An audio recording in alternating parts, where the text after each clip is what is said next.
Lokati here. Today we're going to be going over a Herald of the Hive auto bomber with Penance brand for single target. This is a really cool build that viewer Not Diggs brought to me to showcase. His budget is a little bit higher, and so I'll include a link to his character so you can kind of see where it progresses on POE Ninja. I believe Manny 2 is also doing a version of this build that's a little bit different. But this one that I'm making is a much lower budget entry-level version, so you can get access to the build on like a 30 to a 50 div budget. Now, that price could go up or down as the league progresses, but it's a great entry-level version of the build that lets you blast through maps, delete bosses, and have a lot of fun. Let's go take a look at mapping. Well, T16 A-bomb. Just a bunch of rare monsters on a rare Scarab farm map. Nothing big, but we are low budget on the build. So let's see how everything goes. So far, we've been doing fairly good in these T16s. Bosses get a little sketchy, primarily because of degens and one-shots, but the build is relatively tanky in the mapping. Obviously, clear is phenomenal. You just blink around, drop a brand on any big packs, don't stand in shaper beams, and let explosions and the Herald of the Hive do most of your work. Explodey chest is really doing so much work.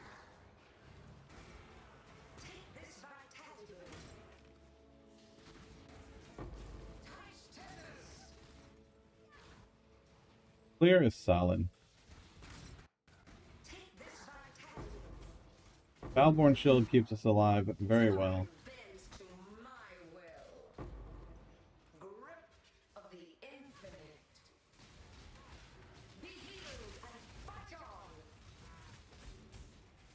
Single target is so strong. As long as you keep your Assassin's Mark on the target. You need to self-cast Assassin's Mark. There is that. And we do want to kill, like, if you're doing A-bomb, make sure you kill these little things. Little totems are pretty nasty.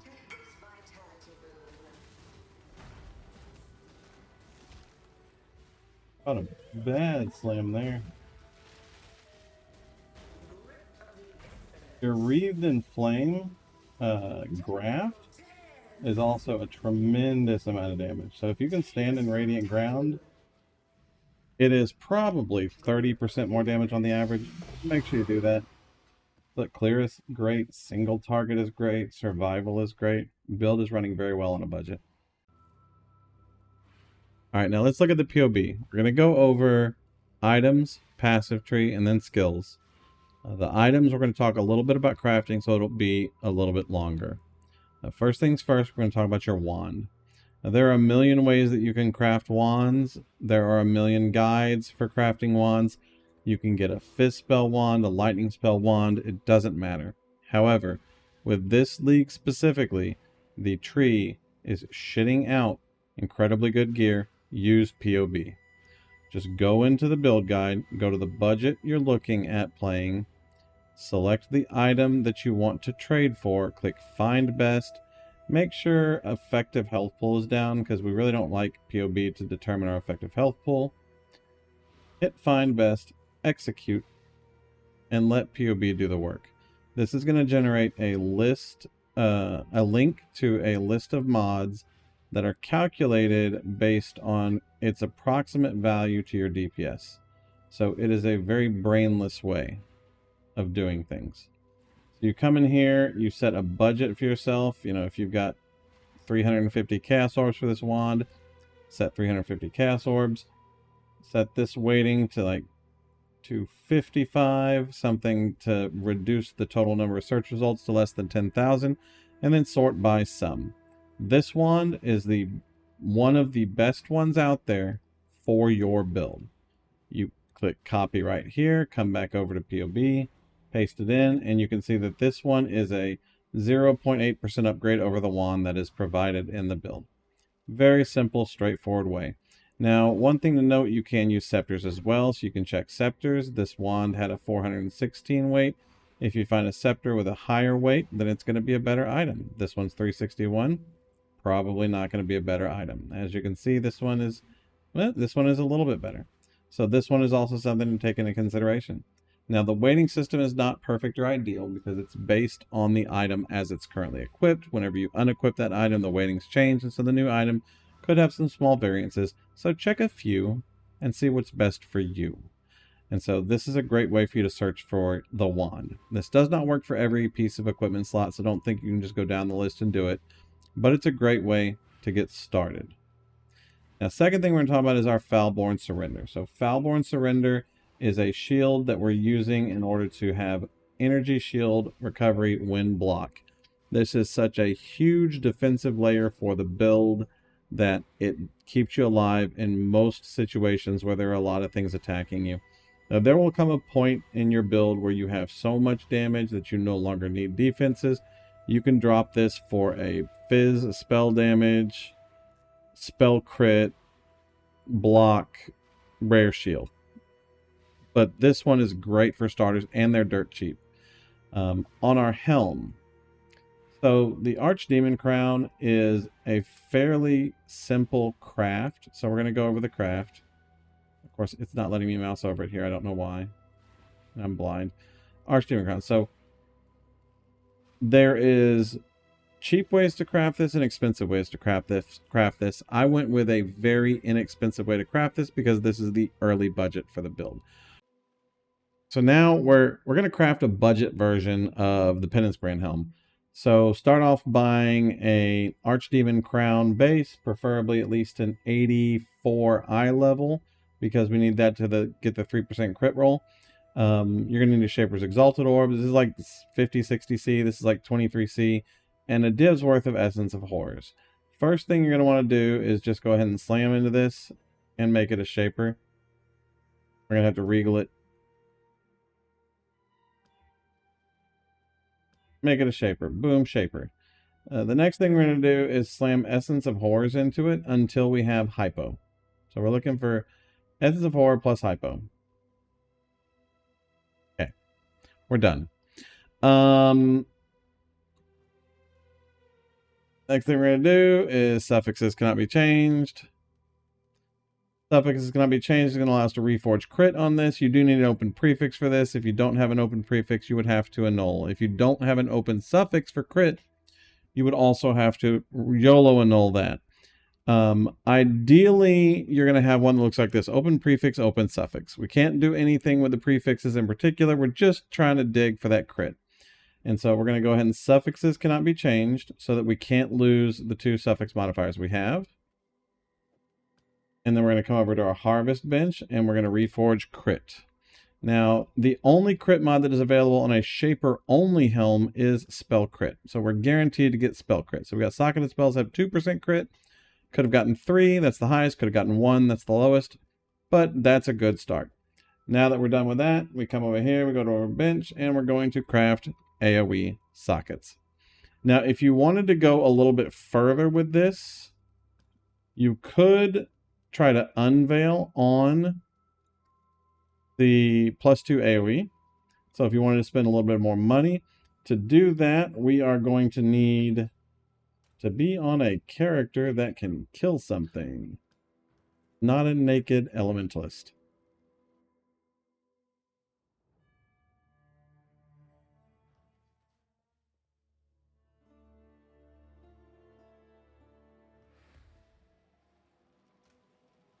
Because we can use suffixes cannot be changed, since we only care about suffixes, we don't have any prefixes on here that we care about.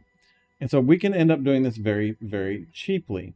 What we're going to do is go ahead and use our new fancy asynchronous trade, Wild Bristle Matron. And we're going to get Wild Bristle Matrons for a few chaos per Wild Bristle Matron, but we don't like whispering people. And so we're going to ignore that guy even if he invites us, because he needs to learn to use asynchronous trade. Wild Bristle Matron here. While we're here, we'll pick up a second one. This is just to make a little higher budget version of this helm.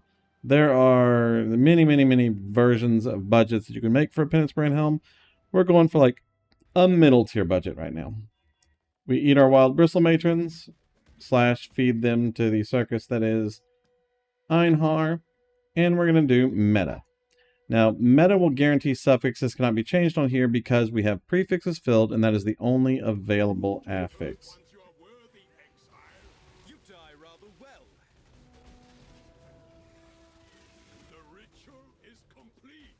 Fill your beasties, collect your helm with suffixes cannot be changed, and then we get to go buy a Veiled Chaos Orb.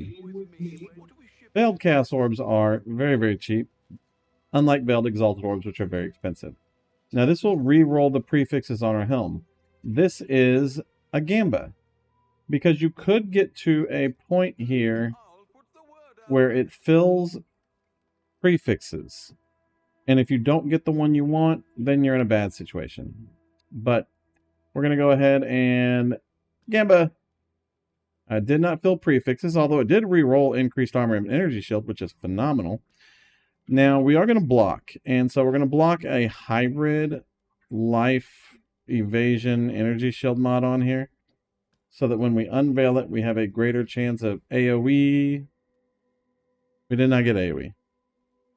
Socketed melee gems, evasion while focused, socketed projectile gems. None of these work for us, so you would take one, whatever it is. Come back to your benchy over here. We're going to remove crafted mods. And then we're going to go back to harvest. Or sorry, we're going to go back to Einhar. And rinse repeat. Now there is, like I said, there's a 1 in 12 that it fills. If it fills, then you're YOLO. Like, it's just YOLO and null at that point if it fills.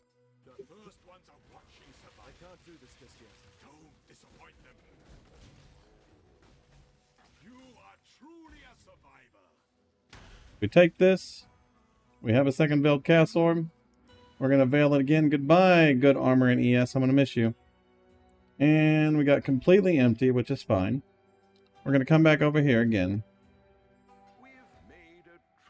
And anytime you're blocking, it doesn't hurt to just go and double check and make sure that what you're blocking is the appropriate prefix. And so we can come down here to veiled prefixes, and we can see that this hybrid has 1,000 weighting on it. This minion one has a 2,000 rating on it, so that's relatively common. You can see our socketed area that we're looking for has a 1,500 weighting on it. And so you can choose which ones you want to block based on this. Now, we can go ahead and block this minion one because it does appear to have a little bit higher weighting. And if we got the other one, it's not the end of the world. We could still benchcraft on AoE. We can't benchcraft that one. There we go. Now, it is 4 chaos to block this, but that's okay. We'll go ahead and block that. And we will unveil AoE. Boom. Problem solved. Very, very cheap.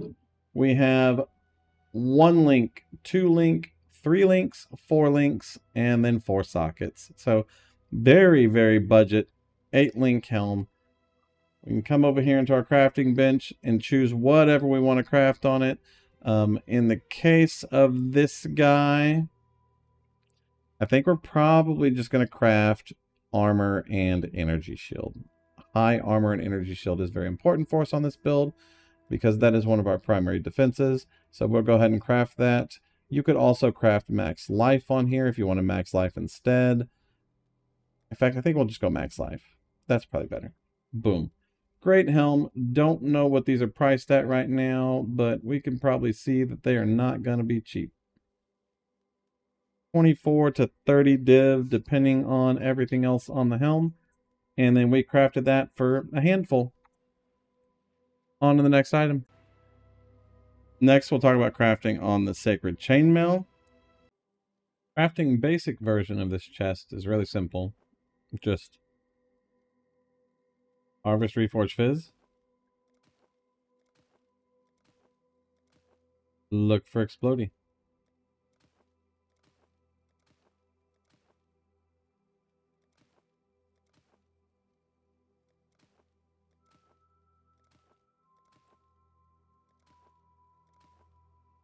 It has to be done obviously on a Crusader chest, at least eye level 85. So make sure you get just a random Crusader chest and ILO 85. And then just spam. Now, technically speaking, you don't have to use Harvest Reforged Fizz. That's a tier 2. We'd rather have a tier 1. You could just alt spam this, but Harvest Reforged Fizz is much less time consuming than alt spam is. Alt spam, no, is fun.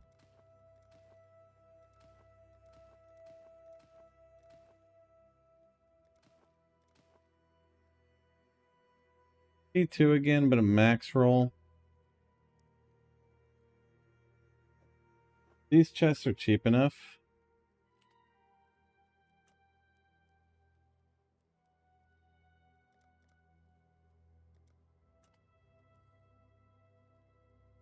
We can just go buy another one rather than rolling over that one. I'd consider that a win. Thank you, Asynchronous Trade, for making our life better.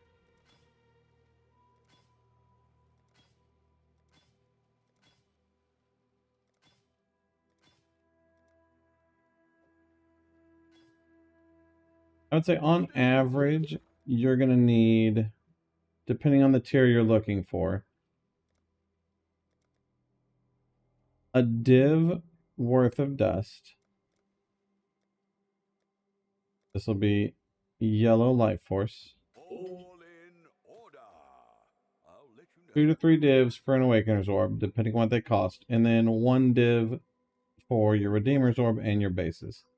So 3 to 4 divs to make a very basic chest that will work very, very well.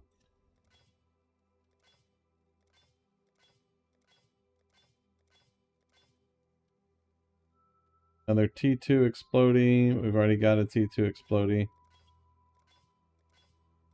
The actual percent roll of the tier of the explosion does not matter, because whenever you slam it, it's going to re-roll the tier.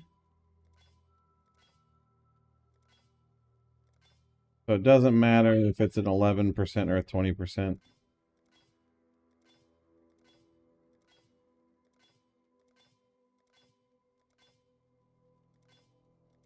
But it's good to have 2 bases, because if you don't hit a T1 and you want to just go ahead and finish it off with a T2, you can just have this as a backup.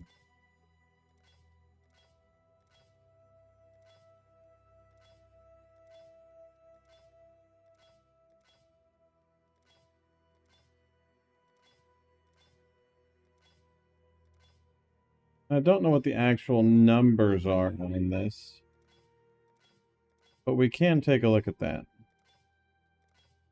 Chances of you hitting T1 Explode on an eye level 85 chest are going to be 25 out of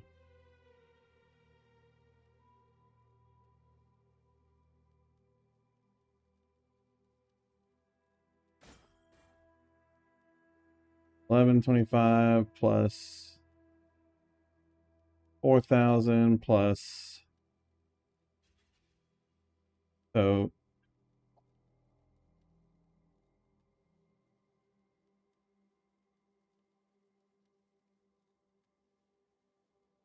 you got a 0.5% chance of hitting T1, but a relatively good chance of hitting T2.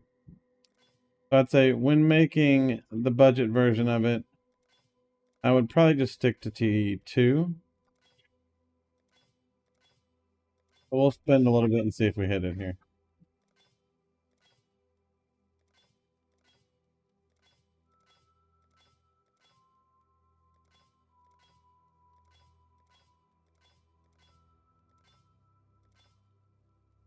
No T1. But we'll go ahead and keep the T2. And the second thing you're going to do is get a good base. So Sacred Chainmail, high quality. These are cheap right now. And we're going to reroll Fizz on this too. We're looking for Fizz taken as cold. You also want to make sure that you only have 1 Crusader modifier on the item. That is important.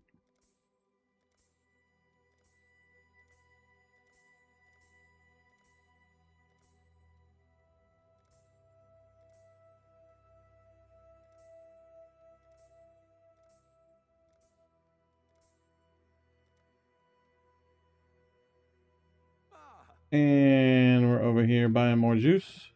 I should raise. So we went for T2 or T1. We ran out.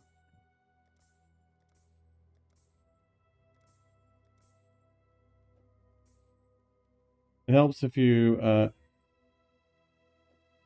Redeemer orbit first.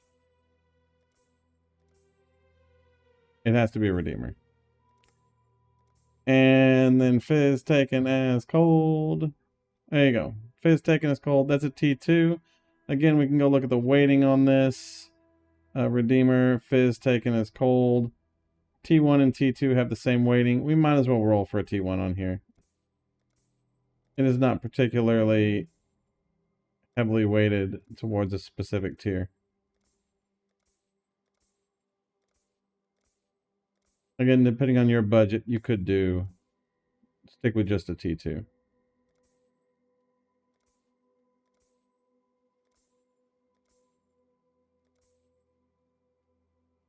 Another, oh, that's it. There we go. T1, Fizz taken as cold. No other modifiers on there. We obviously want this to be the base, so we're going to awaken our orb, our explodey, into our Redeemer. And then boom, done. Further crafting can be done on this. For example, we can prefixes cannot be changed, reforge defenses, try to get defense on there. Any kind of suffix crafting can be done. You can't do eldritch crafting because it is double influenced, but this will get you to a good base. Next, we are on to our gloves. For our gloves, we have a temple mod glove that you're going to craft, and then ideally you would have resistance suffixes rather than attribute suffixes. So you're just going to follow my temple mod craft that I have already on YouTube to craft temple gloves. The only difference is once you get to the prefix section of crafting the glove, you're going to suffixes cannot be changed with a wild bristle matron, and then veiled chaos orb to grab the damage converted. Now we have damage converted to lightning damage. You could hit fire, you could hit cold. Ultimately, it doesn't matter. We're just trying to dump all of our fizz into elemental. And then once that's done, you'll go ahead and add on a bench crafted converted to a elemental damage as well. It has to be different than the one that the veiled orbs gives you because they cannot have the same conversion. Once that is done, you're going to YOLO exalt it and try not to get armor and energy shield, ideally life. Very nice, cheap, easy craft on these gloves as well. Once we're done with the gloves, we're going to grab a pair of boots. Boots are also super easy to craft. You're going to buy for 2 or 3 chaos a pair of armor ES 2-tone boots. You're going to hit them with an elder orb for like 20 to 30 chaos. And then you're going to use essences to craft suffixes. Now you don't need dex. I made these boots for a different version of the build. Ideally, you would just take a chaos essence, slam it until you get 1 or 2 elemental essences. Prefixes cannot be changed. Harvest, reforge life, bench craft on, movement, speed, and avoid being chilled. Very, very simple to craft boots. The Venarius Astrolabe is what the build is kind of based around. We are running allocates as the mountain in the low budget version of the build so that we don't have to pay for a red dream, and that gives us some more block. The amulet itself is responsible for majority of our damage bonuses on Penance brand. I think this amulet typically is worth somewhere around 30% of your total damage in your build. This one is 28% on our build right now. The stars aligned if you have 6 influence types among other equipped items. This does not include influence eater or exarch. So it has to be the 6 original influences, which is why we have a bunch of influenced gear, even the boots, where we're not even getting elder mods on the boots. We just want the elder influence. So you do have to have all 6 influences in order to be in elemental conflicts and have the all elemental skill gems and elemental support gems. To explain elemental conflicts real quick, this means that every hit that you do chills, shocks, and ignites. This powers Lost Unity. It also gives you a tremendous amount of damage from very, very big shocks, very reasonably sized ignites, and very, very good action speed reduction from chills. Because even though our elemental damage is split, all of its damage attributes to that element's strength. So very, very strong item and very important in the build. And so we get to our Cogwork ring. You're going to buy a Cogwork ring. You're going to hit it with a Warlord's Exalted Orb. And then you're just going to harvest reroll crit until you get good affixes. There's nothing complex here. You don't need percent increased armor. The res is good. The mana per life doesn't matter. We bench crafted on the mana per killed. We bench crafted on max life because we do want max life on it. You're just going to harvest reforge crit. You're going to get global crit multi almost every single time. I think every single time, period. And then you just want other stuff. Obviously, cast speed is phenomenal. Resistances are great. A better life roll is great. There's a ton of stuff. We're running a Cogwork ring because the Cogwork ring increases the value of the global crit strike multiplier, but it also increases the number of suffixes we can have on here because there's a lot of good suffixes for the build, and you'd like to get a few of them on the ring. So I would global crit strike multi-roll until you get 2 useful suffixes.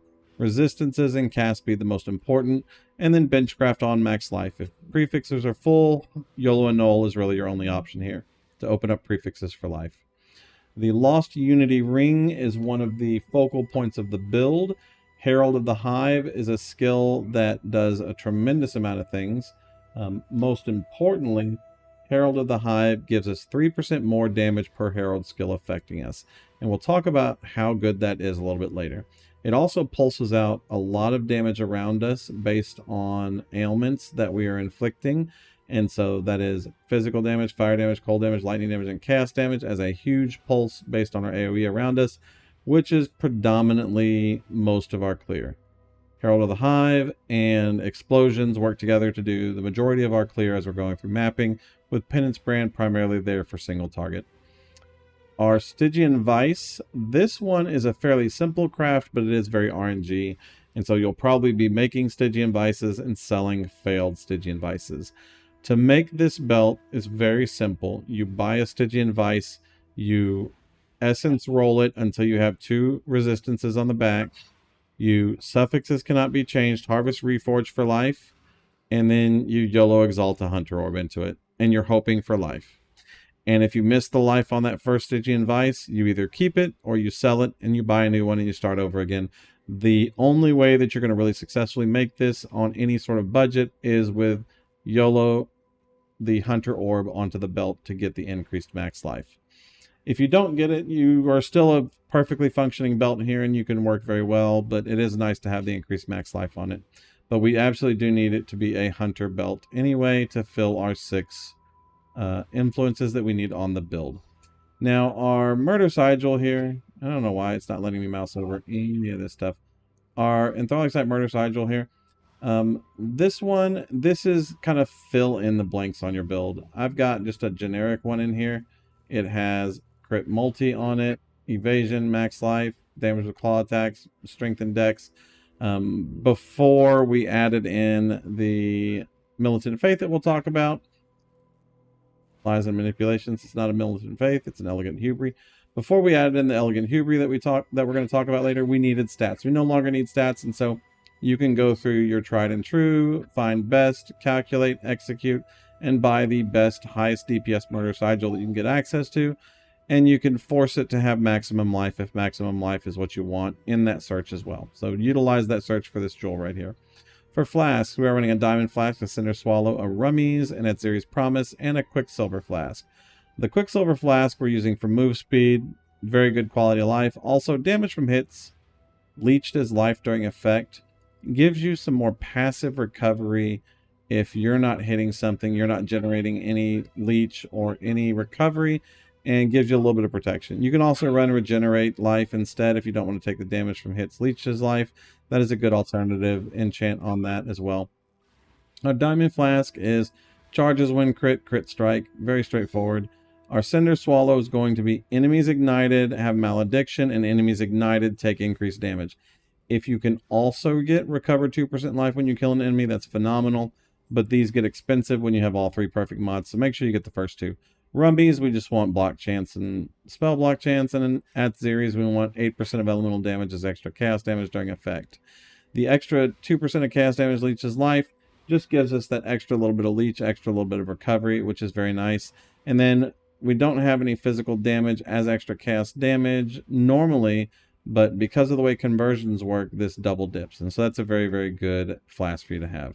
For our grafts, we're running a molten graft, ideally with increased fire damage on it, and increased cooldown recovery rate. Molten graft is one of your primary defenses in the build, and we'll talk about on our passive tree how we utilize that. Storming Esh Graft is another good option here. Lucky damage, penetration for lightning damage, and critical strike per power charge corruption makes this a very, very strong option for damage. For jewels, we're just looking for damage. You can use the generic trade for these items, get high damage jewels that fit your budget. You do want one with corrupted blood cannot be inflicted on you, and ideally all of them have percent life. And I just went ahead and slotted in some duplicates of things that you're looking for that would be good on here. Obviously, you do not need the stats here on the build because the build no longer needs the stats. We talk about no longer needing stats because we've added Elegant Hubris to the build. Elegant Hubris adds Supreme Ostentation, which ignores attribute requirements. So we no longer need any stats in the build once we have Elegant Hubris. So a lot of this stuff that has stats on it was just cheap stuff that had stats that we needed before, or was just a cheap piece of item to begin with. And none of those stats are of any use any longer, so you don't need those once you have the Elegant Hubris. Elegant Hubris is also giving us a very important 10% chance to gain a Frenzy Charge on hit. It is our only source of Frenzy Charges, and Frenzy Charges are responsible for about 30% of our damage. We go from 15.4 mil to 19 mil with Frenzy Charges. So make sure that you do have that Frenzy Charge on hit. If you need help finding the Timeless Jewel, just come in here. I will include this in the update. So you'll have Frenzy Charge. You make this last column a 1, and every single Elegant Hubris that is on Mind Over Matter that has Caspero filtering the nodes will have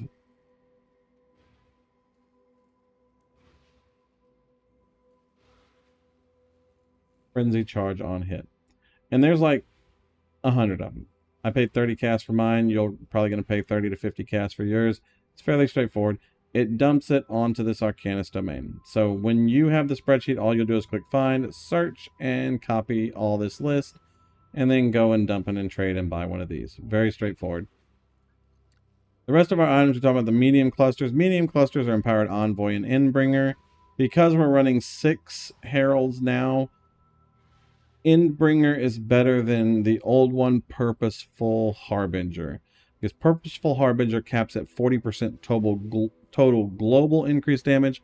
Endbringer is 55%. And so you're going to want to get 3 of those. We are going to need a small cluster jewel with Enduring Composure, and ideally some resistances on it. And then we're going to need large cluster jewels with Prismatic Heart, Sadist, and Disorienting Display.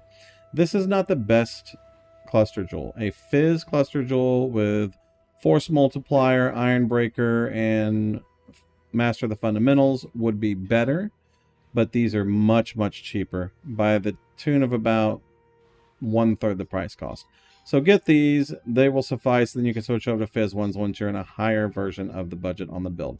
That is how we will go over all of the items on the build. On our passive tree, there's a few things to note. We are a power charge stacker, so make sure you do get your power charges here. Those are critical. This node is not necessary, but power charge on kill is very comfy. It means you don't have to be penance branding the entire time you're running around. We are getting Golem Commander along with Liege of the Primordial because we are an Elementalist. We have Runegraph Treachery on there as well. We have Reservation Mastery for 8% increased damage, which is a lot of damage. We're getting life here and life here and life here. We do have 1 Faith and Steel with Armor and Energy Shield Mastery. This is 20% of our effective health pool almost. It's 17% here. This is very important. It's also very important that this is Armor Energy Shield. This is Armor Energy Shield. These are Armor Energy Shield. And this is Armor Energy Shield. Even if you have to take a little bit of a hit on the quality of the gear, make sure that you do get armor ES in all of those armor slots so you can take advantage of this armor mastery. Our cluster jewels go here and here, and then later on in the budget we may throw another cluster jewel in over here. We have an unnatural instinct down here, which gives us a ton of value in the build. And then obviously our Supreme Ostentation here. We're getting blocked from Safeguard and Arcane Guarding here, as well as an Anoint for As the Mountain, and an Impossible Escape to Versatile Combatant for Testudo down here. Rune Binder allows us to hit 2 Penance brands on a single target, and then Rune Smith is just a tremendous amount of increased damage on our runes, and so that's where you're going to get most of your single target damage on your tree from. I have opted in for Divine Shield. We don't have a tremendous amount of armor, but Divine Shield is such a massive recovery to our character that it's absolutely worth taking, and helps to keep our ES up whenever our shield blocks are not happening. So the passive tree is fairly well laid out. If you're looking at starting this character at a lower level than 95, you would probably clip off one entire cluster, and that would put you down at level 80 that you can come in and start playing the build. The clusters are not necessary. They're just scaling damage on our Herald of the Hive damage. And so most of this is scaling our Herald of the Hive damage, not our Penance brand single target damage. This node over here, you can also clip off if you want to start off at level 76. I would probably leave at least one cluster jewel in. You will need that to get your small cluster and all of your sockets together to get the build rolling. 4 skills. We are running Lightning Golem, Stone Golem, and Flame Golem all enhanced, and then Chaos Golem all by itself because we do like to have that extra Chaos res. We have Molten Shell with cast when damage taken. We want both of these at level 20. One thing to note, Molten Shell and Zothgraft. The Zothgraft and the Molten Shell do not share a cooldown like most guard skills do, but they are mutually exclusive. That means while Zothgraft buff is up, Molten Shell can be recovering cooldown. When Zothgraft is down, Molten Shell can be up while Zothgraft is recovering its cooldown. So having both of those together is very strong. We also do utilize 1 life mastery for skills cost life instead of 15% of mana, so that we're constantly hitting our life a little bit so that we can trigger Zoth as soon as it comes off cooldown, so that we have a very high uptime on it. Our other skills here, we have Herald of Agony with Precision in our weapon. This is a level 1 Precision and a level 1 Herald of Agony. Herald of Agony is literally doing nothing whatsoever except buffing our character. We have Assassin's Mark on self-cast as our only curse for bossing. Frostblink and Wintry Blast with Inspiration, Faster Casting, and Spell Echo just for blitzing around the map.